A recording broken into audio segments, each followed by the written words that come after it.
Welcome मित्रांनो, hello, how are you सगळ्यांना नमस्कार, राम राम.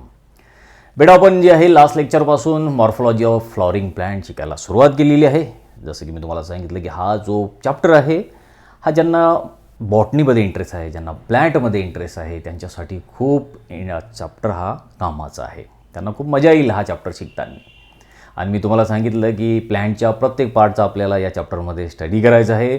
बिलकुल त्याच्या शेंड्यापासून त्याच्या बुडापर्यंत आपल्याला A to Z फ्लॉवरिंग प्लॅन्टची माहिती घ्यायची आहे. फ्लॉवरिंग प्लॅन्ट बरं, सगळे प्लॅन्ट नाही, ज्याला आपण एन्जिओस्पर्म असं म्हणतो, त्या एन्जिओस्पर्मच्याबद्दल आपल्याला या चॅप्टरमध्ये शिकायचं आहे. आता बघा, सगळ्यात आधी आपण आता सुरुवात करू ती म्हणजे रूटपासून. फ्लॉवरिंग प्लॅन्टच्या रूटपासून मग हळूहळू पण असं वरती जाऊ. मग ती रूट, मग त्याच्यानंतर ते स्टेम शिकू आपण त्याचे, मग त्या फांद्यांबद्दल काही माहिती शिकू, मग आपण लीव्ज झाडाच्या पानांबद्दल काही माहिती शिकू, नंतर मग त्यांच्या फ्लॉवरबद्दल काही माहिती शिकू. तसं एक एक एक एक पूर्ण पार्ट आपल्याला प्लॅन्टचे समजून घ्यायचे आहे. तर असं आपण रूटपासून शिकायला सुरुवात करू. तर रूट कसं आहे, त्याचे काय वैशिष्ट्य आहे, त्याचं काय फंक्शन आहे, कसं स्ट्रक्चर आहे, त्याचे काय टाईप पडतात, हे सगळं एक एक एक करून आपल्याला समजून घ्यायचं आहे बेटा. आता सगळ्यात आधी तर आपल्याला रूट जर शिकायचं असेल तर त्याची डायग्राम आवश्यक आहे. आता आपल्या बुकमधली आपण एक डायग्राम बघू आणि या डायग्रामवरच आपलं आजचं हे सगळं लेक्चर डिपेंड आहे. जर तुम्हाला ही डायग्राम चांगल्या तऱ्हेनं लक्षात राहिली तर हे आजचं लेक्चरही पूर्ण तुम्हाला नेहमीसाठी लक्षात राहील. आता त्याच्यासाठी बघा, आपल्या ही बुकमध्ये ही डायग्राम आहे. बिलकुल ही तुमच्या पाठ करून ठेवा ही डायग्राम. न बघता एकदा चांगल्या तऱ्हेनं लक्षात ठेवा आणि न बघता ही डायग्राम 2-3 वेळ काढून बघा. त्याचे वेगळे वेगळे पार्ट तुम्ही ऑब्झर्व करा. वेगळ्या वेगळ्या पार्टला लेबलिंग करून तुम्ही बघा, इंटरेस्ट येईल तुम्हाला. आता ही जी डायग्राम आहे, आपल्या बुकमधली डायग्राम आहे. Regions of root. रूट जे आहे जनरली झाडाचे जे मूळ आहे त्याच्यावर वेगळे वेगळे त्याचे रिजन्स असतात. त्याचे वेगळ्या वेगळ्या पार्टमध्ये त्या रूटला आपण असं डिवाईड केलेलं असते. तर त्या प्रत्येक पार्टबद्दल आपल्याला समजून घ्यायचं आहे. त्या प्रत्येक पार्टचं काय स्ट्रक्चर आहे, प्रत्येक पार्टचं काय फंक्शन आहे, हे सगळं एक एक करून आपण समजून घेऊ. आता तुमच्यासमोर ही जी डायग्राम आहे हे एकदा सगळं काही ते व्यवस्थित लक्षात घ्या. खूप इम्पॉर्टंट डायग्राम आहे. असं समजा, या डायग्रामकडे तुम्ही एकदम मन भरून बघा.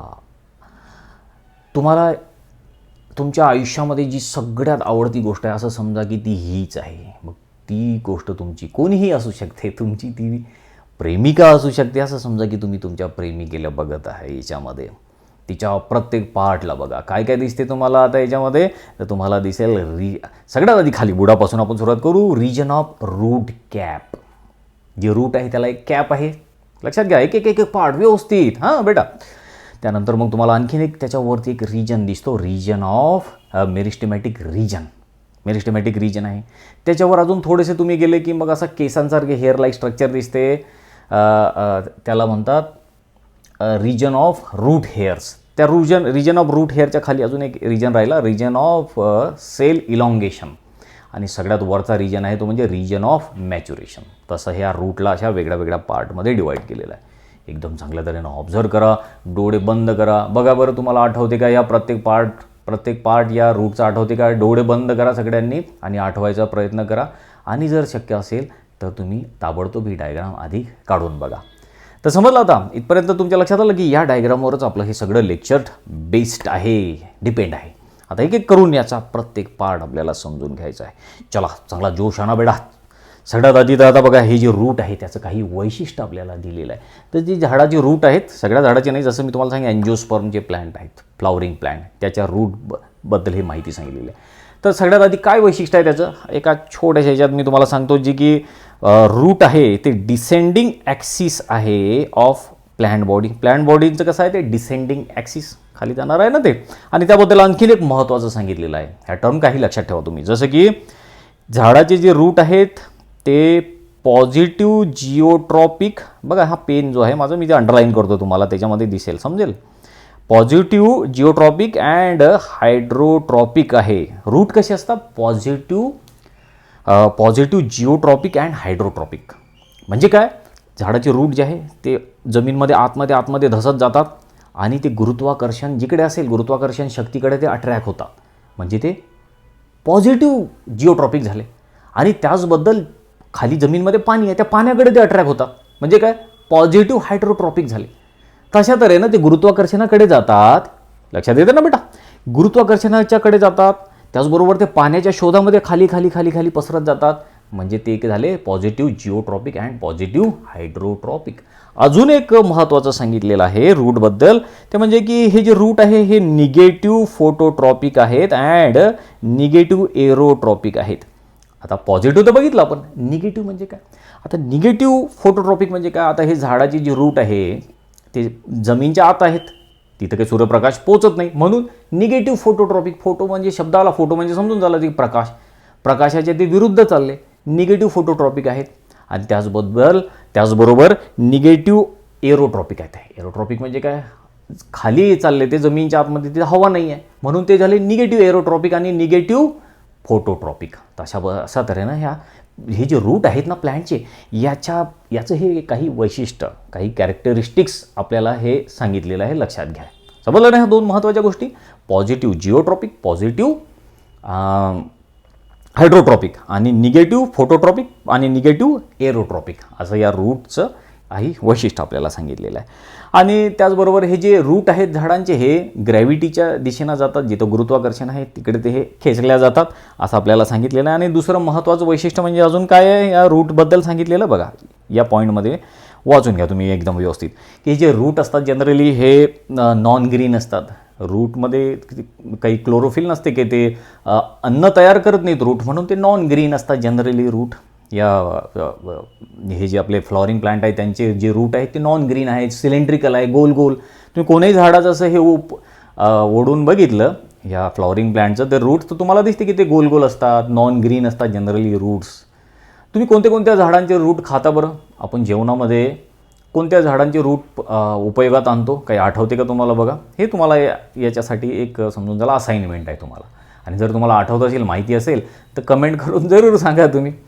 आता त्या समजलं ना तुम्हाला, झाडाचे रूट हे सिलेंड्रिकल आहे, गोल गोल आहेत, त्याच्यामध्ये नोड इंटरनोड्स नाहीत. आता नोड इंटरनोड काय आहे तर ते मी पुढे तुम्हाला जेव्हा आपण लीव्ज वगैरे शिकू तर त्याच्यामध्ये मी तुम्हाला हे सांगणार आहे. तर जे रूट्स आहेत ते त्यांच्यामध्ये नोड इंटरनोड नाहीत, सिलेंड्रिकल ते आहेत, जनरली गोल गोल रूट दिसतात तुम्हाला. असे चेपटे दिसतात का रूट? चेपटे आहे का? नाही. ठीक आहे ना, समजलं ना. तर हे रूटबद्दल काही बेसिकची माहिती होती, त्याचा आधी कॅरेक्टरिस्टिक आपण समजून घेतलेलं आहे. ठीक आहे, आता एक पार्टबद्दल त्याचा समजून घ्यायचा आहे. पहिला पार्ट, तर त्याचं सगळ्यात खालून सुरुवात करू आपण. तर त्याचा सगळ्यात खालचा पार्ट जो आहे तो त्याचा आहे रूट कॅप. परत तुम्हाला एक डायग्राम दाखवतो, तुमच्या समोर हे डायग्राम पण आहे, बरोबर आहे. आता मी थोडासा असा साईडला होतो, तुमच्या समोर ही डायग्राम तुम्हाला दिसते रिजन्स ऑफ रूट म्हणून. तर सगळ्यात खाली तुम्हाला त्याचा एक रिजन दिसेल या डायग्राममध्ये, तो आहे त्याचा रूट कॅप. परत आपण जे पहिली डायग्राम आपल्या बुकमधली ती पण बघू. बघा, आता हे सगळ्यात पहिला पार्ट हा root cap, region of root cap. ठीक आहे, मी याला असं अंडरलाईन, याला असं सर्कल करतो, तुमच्या लक्षात येईल. सगळ्यात कॅपसारखा दिसणारा पार्ट आहे ना, कॅप, आपण टोपी कशी घालतो तशा तऱ्हेचा हा पार्ट आहे, रिजन ऑफ रूट कॅप. आता हे जे रूट कॅप आहेत ना, याच्या ज्या सेल्स आहेत ह्या मेरिस्टेमॅटिक पॅरेंकायमॅटस टिश्यूपासून बनलेल्या आहेत. पॅरेंकायमॅटस टिश्यूपासून किंवा सेल्सपासून या रूट कॅपच्या सेल्स बनलेल्या आहेत. आणि एक महत्त्वाचं म्हणजे हे जे रूट आहेत, हे जे रूट कॅप आहे हे त्या रूटला संरक्षण करायचं काम करते. कारण आतमध्ये जेव्हा ते रूट जमीनच्या आतमध्ये जाते ना, तेव्हा मग त्याला कोणत्याही प्रकारचा डॅमेज नाही झालं पाहिजे, म्हणून ते जे रूट कॅप आहे त्या रूटच्या टीपला, त्याचा जो शेंडा आहे त्या रूटच्या तर त्याला असं झाकून ठेवण्याचं ते काम करते. समजलं ना तुम्हाला? तर अशा प्रकारे हे रूट कॅप आहे. आणि रूट कॅप कशाची बनलेली आहे, कोणत्या टिश्यूपासून बनलेली आहे? तर लक्षात ठेवा, रूट कॅप बनलेली आहे पॅरेन्कायमॅटस मल्टीसेल्युलर कॅप लाईक स्ट्रक्चर, पॅरेन्कायमॅटस टिश्यूपासून ती बनलेली आहे. लक्षात आलं ना? त्यानंतर मग आता पुढे याचं फंक्शन काय आहे बघा, छोट्याशा काही पॉईंटमधून मी तुम्हाला समजून सांगतो. फंक्शन आहे protect the growing root tip. जी रूट टिप आहे प्लॅन्टचं, ज्या रूट आहे त्या रूटचं जे टिप आहे त्याला प्रोटेक्ट करायचं काम हे करते. त्याचबरोबर हे जे रूट कॅप आहे हे असा चिकटसा पदार्थ तयार करते. जसं आता समजा आता हा माझ्याकडे हा पेन आहे, बरोबर आहे, तर याच्या आजूबाजूला असा चिकटसा पदार्थ तयार होईल, म्युसिलेज त्याला म्हणतात. आणि त्याच्यामुळे काय की या रूटला जमिनीच्या आतमध्ये धसायला मदत होते, चिकट असल्यामुळे. किंवा जसं ऑइल लावल्यासारखं, कसं ऑइल लावलं की चिकट होऊन जाते, ते थोडं ऑइली होऊन जाते, मग नंतर पटपट ते जमिनीच्या आतमध्ये घुसू शकते. मातीमधून लवकर त्याला जागा भेटते आतमध्ये जायला. कशामुळे? कारण की या रूट कॅपनी काय केलं, एक पदार्थ तयार केला म्युसिलेज नावाचा. जो की ऑइलिंगचं लुब्रिकेटिंगचं काम करतो, समजलं, लुब्रिकेटिंगचं. त्याचबरोबर हे जे रूट कॅप आहे याच्यामध्ये काही स्टार्च ग्रॅन्युल प्रेझेंट आहेत. काय प्रेझेंट आहे? Starch granule. बघा इथे लिहिलेलं आहे स्टार्च ग्रॅन्युल.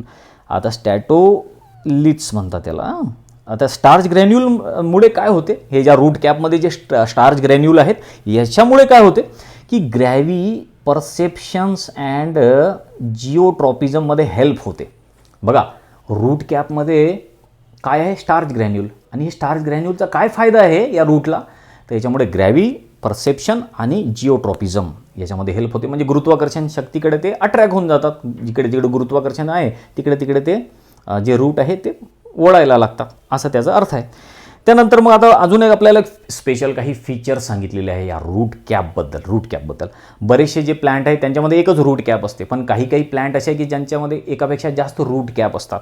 तर एकापेक्षा जास्त रूट कॅप कोणत्या प्लांटमध्ये आहेत? तर इथं सांगितलेलं आहे बघा, पॅन्डनस किंवा स्क्रू पाईन म्हणतात त्याला. या स्क्रू पाईनमध्ये मल्टिपल रूट कॅप प्रेझेंट असतात, एकापेक्षा जास्त रूट कॅप प्रेझेंट असतात.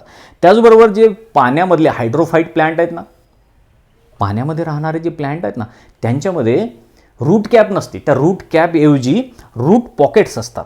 ही पण हे माहिती लक्षात घ्या. बघा मी अंडरलाईन केलेलं आहे. जसं की एक्झाम्पल दिलेलं आहे, पिस्टिया, इकॉर्निया हे पाण्यामध्ये राहणारे प्लांट आहेत आणि यांच्यामध्ये रूट कॅप नाही. मग या रूट कॅपच्या ऐवजी काय? रूट पॉकेट्स आहेत. समजलं ना बेटा? तर अशा काही छोट्याशा माहिती आपण सुरुवात केलेली आहे. रूटला शिकायला आपण समजून घ्यायला सुरुवात केलेली आहे. तर रूटचा सगळ्यात पहिला पार्ट आपण बघितला जो होता रूट कॅप. तर रूट कॅपबद्दल काय काय माहिती आली तुमच्या लक्षात आलं का? आता परत एकदा डोळे बंद करा आणि आठवा आपण काय काय शिकलो. मनातल्या मनात ते म्हणा, मनातल्या मनात ते म्हणून बघा. डोळे व्हिडिओ पॉज करा, मनातल्या मनात ते म्हणा. आणि तुमचे जर काही अजून डाऊट असतील, क्वेश्चन असतील तर ते कमेंट करून पण मला सांगा. पण हे सगळं आठवा, रिकॉल करा. आणि जर होत असेल तर हे लिहून काढा रफमध्ये, असं म्हणजे तुमचं अजून चांगल्या तऱ्हेनं पक्का होईल. हे सगळं नॉलेज नीट CETसाठी तुमच्या खूप कामात पडणार आहे. ठीक आहे ना? तर आता पुढचा पार्ट ओढू आपण. रूट कॅप तर झालं. पुढचा जो आहे या रूटवरचा जो रिजन आहे, रिजन ऑफ सेल डिव्हिजन किंवा मेरिस्टेमॅटिक रिजन म्हणतात त्याला. रूट कॅप मी तुम्हाला आधीच डायग्राम दाखवली. सगळ्यात आधी तर खाली आहे रूट कॅप, त्याच्यावर आहे रिजन ऑफ सेल डिव्हिजन किंवा मेरिस्टेमॅटिक रिजन म्हणतात त्याला. आता मेरिस्टेमॅटिक रिजन हा मेरिस्टेमॅटिक टिश्यूपासून बनलेला आहे, मेरिस्टेमॅटिक सेलपासून बनलेला आहे. आणि आपल्याला एक एक करून याच्यात या सगळ्या प्रेझेंटेशनमध्ये मी तुम्हाला सगळी माहिती सांगितली आहे. लोकेशन कुठे याचं तर सांगितलेलं आहे की just behind root cap. Root कॅपच्या मागे किंवा रूट कॅपच्या वरच याचं लोकेशन आहे. आणि खूप छोटासा पार्ट आहे हा सेल इलॉंगेशनचा. परत एकदा दाखवू का तुम्हाला? बघा ही जी शेजारची डायग्राम आहे ना, ही रूट कॅप आहे. ही रूट कॅप, त्या रूट कॅपच्या वरती हा रिजन दिसतो मला, मेरिस्टेमॅटिक रिजन किंवा रिजन ऑफ सेल डिव्हिजन. छोटासा पार्ट आहे, 1 मिलीमीटर एवढा छोटासा हा पार्ट आहे. आणि कशापासून बनलेला आहे? Composed of compact and thin walled cell. छोट्याशा कॉम्पॅक्ट एकदम जवळजवळच्या सेल आहेत त्या, आणि थिन वॉल्ड आहे. त्याची वॉल जी आहे त्या सेलची एकदम पातळ आहे. तर अशा प्रकारच्या सेल्सपासून हा रिजन या रूटवरचा बनलेला आहे, ज्याला आपण मेरिस्टेमॅटिक रिजन्स असं म्हणतो किंवा सेल डिव्हिजन म्हणतो. Region of cell division. आता नावात रिजन ऑफ सेल डिव्हिजन म्हणजे काय करेल तो? तिथं सेल डिवाईड होतील, खूप साऱ्या सेल तिथे तयार होतील, है ना? म्हणून त्याचं काम काय? Produces new cells. फंक्शन काय याचं की हा रिजन काय करतो? नवीन सेल तयार करतो आणि responsible for longitudinal growth of the रूटची ग्रोथ होते याच्यामुळे. कारण सेल जर जास्तीत जास्त सेल तयार झाल्या तर मग ते रूट मोठं होईल आणि मग ते वाढत जाईल असं खाली खाली खाली खाली. समजलं ना? तर हे काम आहे या आणखीन एका रिजनचं रूटवरच्या, ज्याला म्हटलं जातं मेरिस्टेमॅटिक रिजन, जो बनलेला आहे मेरिस्टेमॅटिक टिश्यूपासून. लक्षात आलं ना? तर तुमच्यासमोर हे सगळे डायग्राम वगैरे मधून दिसते. सगळं काही डायग्रामवरच डिपेंड आहे बेटा. थोडासाच पार्ट तुम्हाला आठवायचा आहे फक्त. तर अजून हा एक पार्ट आपण बघितला याचा, परत आठवून बघा चांगल्या तऱ्हेनं. ठीक आहे? आता नंतर पुढे आता ओढू. आता तिसरा रिजन तुम्हाला, रिजन ऑफ इलॉंगेशन.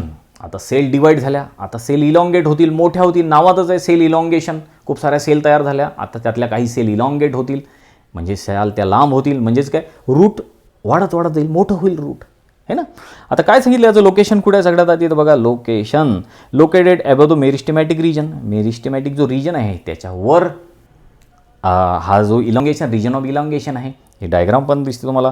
जसं की फॉर एक्झाम्पल हे रूट कॅप आहे, त्याच्यावर हे मेरिस्टेमॅटिक रिजन आहे आणि त्याच्यावर आहे रिजन ऑफ इलॉंगेशन. अशा तऱ्हेचा तो रिजन आहे. आणि या रिजन ऑफ इलॉंगेशनच्या ज्या सेल्स आहेत ह्या न्यूली फॉर्म झालेल्या आहेत आणि इलॉंगेट रॅपिडली. नवीनच तयार झालेल्या सेल्स आहेत आणि रॅपिडली इलॉंगेट होतात, लवकर लवकर मोठ्या होतात, त्या अशा लांब होतात. त्यामुळे तर या रूटची अशी ग्रोथ होते. लक्षात येत आहे? चलो कम ऑन. नंतर मग आता याचं फंक्शन काय आहे? फंक्शन आहे इन्क्रीज. आता इलॉंगेशन नावच आहे, इलॉंगेट मोठं करतील ते रूटला. Increase the length of the root. याच्यामुळे रूटची लेंथ जी आहे ती वाढते, मोठी होते, है ना. नंतर help in absorption of mineral salt. आता हा रिजन काय करतो? हा रिजन ऑफ इलॉंगेशन हा जे रूटनी मिनरल साल्ट ॲब्झॉर्ब केले, मातीमध्ये आहे तो, मातीमध्ये मिनरल्स आहेत, वॉटर आहे, तर मिनरल साल्ट त्यांनी ॲब्झॉर्ब केले. तर हे कुठे ॲब्झॉर्ब झालेले आहेत? तर रिजन ऑफ इलॉंगेशन या ठिकाणी हे मिनरल साल्ट ॲब्झॉर्ब होतात. ठीक आहे. तर या रूटचा आणखीन एक पार्ट आपण बघितला. एक एक आपण वर चाललो याच्या रूट कॅपपासून, मग मेरिस्टेमॅटिक रिजन, मग सेल डिव्हिजन रिजन, नंतर मग सेल इलॉंगेशन, असं एक एक एक टप्पा आपण वर पार करत चाललेला आहे बेटा. आता माझं काही विसरू नका मित्रांनो. परत आठवा, डोळे बंद करा, एक एक एक एक सगळी गोष्ट मी आतापर्यंत तुम्हाला काय काय सांगितली ते सगळं आठवायचा प्रयत्न करा. मनातल्या मनात ते सगळं म्हणा. लक्षात येतं का? काही विसरायचं नाही. Don't forget. ठीक आहे. Remember everything. नेक्स्ट रिजन आहे रिजन ऑफ रूट हेअर्स. नावातच आहे. आता पिलिफेरस रिजन म्हणतात त्याला, किंवा ॲब्झॉर्प्शन झोन पण म्हणतात त्याला. रूट हेअर, झाडाचे बारीक बारीक रूट तुम्हाला दिसतं या डायग्राममध्ये. बघा, जे तुम्ही एखादं हे ओढून बघितलं ना झाडाचं आणि मूळ, जेव्हा तुम्ही झाड असं मुळापासून त्याला असं बाहेर काढता तेव्हा तुम्हाला बारीक असं केसांसारखं स्ट्रक्चर दिसतं. ते रूट हेअर आहे. जनरली ते सिंगल सेलचे असतात. ठीक आहे. त्याच्याबद्दलच आपल्याला आता सांगितलेलं आहे. तुम्हाला हे डायग्राममध्ये पण दिसतात. हे हे बारीक आलेले असे हे सगळे हे रूट हेअर्स आहेत. केसांसारखं हे स्ट्रक्चर रूटला असलेलं. आता हे याच्यामध्ये काय आहे की हे जे रूट हेअर्स आहेत हे केसांसारखे आहेत आणि हे न्यूमेरस रूट हेअर्स आहेत. भरपूर सारे रूट हेअर आहे. आणि याच्यामध्ये सांगितलेलं आहे की हे ट्युब्युलर आहेत, गोल गोल आहेत. रूट हेअर कसे आहेत? गोल आहेत, इलॉंगेटेड आहेत, मोठे आहेत आणि युनिसेल्युलर आउटग्रोथ आहे. युनिसेल, एका सेलपासून ते बनलेले आहे, पण तरी ते एका सेल अशी लांब आहे. आपलं हे केस है ना, त्या केस समजून चला एका सेलपासून बनलेलं आहे, अशी लॉंग आहे. ते ट्युब्युलर आहे, गोल गोल आहे, नावातच आहे. रूट हेअर्स, रूटला आलेले असे केसांसारखं स्ट्रक्चर, हेअर आपलं केसांसारखं आलेलं स्ट्रक्चर आहे ते. त्यानंतर प्रोड्यूस्ड बाय इपिब्लेमा किंवा पिलिफेरस लेअर. आता आपल्याला अजून एक महत्त्वाचं सांगितलेलं आहे की हे जे रूट हेअर्स आहे हे त्या रूटच्या कोणत्या लेअरला येतात? बघा, रूट फॉर एक्झाम्पल हे आहे रूट, याची बाहेरची जी लेअर आहे या रूटची ती आहे इपिडर्मिस. इपिडर्मिसच्या बाहेर पिलिफेरस रिजन आहे किंवा इपिब्लेमा त्याला म्हणतात. त्या इपिब्लेमापासून हे रूट हेअर्स तयार होतात. रूट हेअर्स तयार होतात. लक्षात घ्या. काय? सगळ्यात बाहेरची लेअर कोणती आहे रूटची? इपिडर्मिस. त्या इपिडर्मिसच्या बाहेर काय? इपिब्लेमा किंवा पिलिफेरस रिजन. त्या पिलिफेरस रिजन किंवा इपिब्लेमालाच त्याच्या छोट्याशा केसांसारखं स्ट्रक्चर तयार होते, ज्याला म्हणतात काय म्हणतात? त्याला म्हणतात रूट हेअर्स. समजलं ना? आणि ते रूट हेअर कसे आहेत? गोल आहे, सिलेंड्रिकल आहे, ट्युब्युलर आहे, वगैरे वगैरे आपण बघितलं. आता फंक्शन काय मग या रूट हेअरचं? बारीक आहे, खूप सारे आहेत, त्यामुळे याचा सरफेस एरिया वाढतो. आपल्याला सांगितलं आहे function increase the surface area for water absorption. पाण्याला शोषून घ्यायसाठी खूप सारे रूट हेअर्स हे कामात पडतात, कारण जास्त आहेत त्याचा सरफेस एरिया त्याचा जास्त आहे, त्यामुळे पाणी पण जास्त ॲब्झॉर्ब होईल. त्याचबरोबर अजून सांगितलेलं आहे absorb water minerals from the soil. मातीमधून, त्या सगळ्या मातीमधून वॉटर मिनरल्स ॲब्झॉर्ब करायसाठी हे रूट हेअर कामात पडतात. समजलं ना? चलो आगे. त्यानंतर अजून सांगितलं की हे जे रूट हेअर्स आहे हे शॉर्ट लिव्ड आहे, कमी दिवस जगतात. त्याला इफिमेरल असं म्हणतात. इफिमेरल म्हणजे कमी दिवस जगणारे, जवळपास 10 ते 15 दिवसच हे रूट हेअर जगतात. परत त्याची जागा नवीन रूट हेअर घेतात. हे पण लक्षात ठेवा. रूट हेअर हे काही परमनंट नसतात त्या रूटचे, कमी दिवसासाठी हे जगतात. इफिमेरल म्हणतात त्याला. 10 ते 15 दिवसात परत नवीन रूट हेअर्स तयार होतात. आपण आता इथपर्यंत बघितलेलं आहे की रूट हेअर काय आहे, कसे येतात, कुठे येतात, त्याचं काय फंक्शन आहे, कोणत्या टिश्यूपासून, कोणत्या सेल्सपासून ते रूट हेअर बनतात. ते सगळं काही एक एक समजून घेतलं, त्याचं फीचर समजून घेतलं, त्याचं फंक्शन पण समजून घेतलं आपण त्या रूट हेअरचं. ठीक आहे. तर पुढचा आता रिजन रूटचा, आणि तो लास्ट रिजन आहे रूटचा, तो म्हणजे रिजन ऑफ सेल मॅच्युरेशन बघा, किंवा डिफरन्सिएशन झोन पण त्याला म्हणतात. आता परत मी तुम्हाला आपल्या ज्या बुकमधली डायग्राम आहे त्याच्याकडे नेतो आणि तुम्हाला दिसते. सगळ्यात लास्ट बघा, एक एक एक सगळं हे घेतलं आपण, याचं प्रत्येक पार्ट समजून घेतला. सगळ्यात आधी रूट कॅप, नंतर मेरिस्टेमॅटिक रिजन समजून घेतलं, नंतर रिजन ऑफ सेल इलॉंगेशन आपण समजून घेतलं, नंतर रिजन ऑफ रूट हेअर्स, आताच रूट हेअर बघितले आपण. त्यानंतर लास्ट पार्ट हा दिसतो तुम्हाला, हा वरचा रिजन ऑफ मॅच्युरेशन. मॅच्युअर झालेला आहे आता, हा मॅच्युअर पूर्ण कम्प्लिटली मॅच्युअर झालेला हा पार्ट, म्हणून त्याला रिजन ऑफ मॅच्युरेशन असं म्हणतात. मग काय काय बद्दल याच्याबद्दल माहिती सांगितलेली आहे बघा आपल्याला, की याच्या ज्या सेल्स आहे रिजन ऑफ सेल मॅच्युरेशनच्या किंवा डिफरन्शिएशन झोनच्या, याच्या सेल्स थिक वॉल्ड आणि लेस परमिएबल टू वॉटर, पाण्याला कमी प्रमाणात ते ॲब्झॉर्ब करतात, जास्त पाणी तिथून जात नाही रूटमध्ये, आणि थिक वॉल्ड असतात.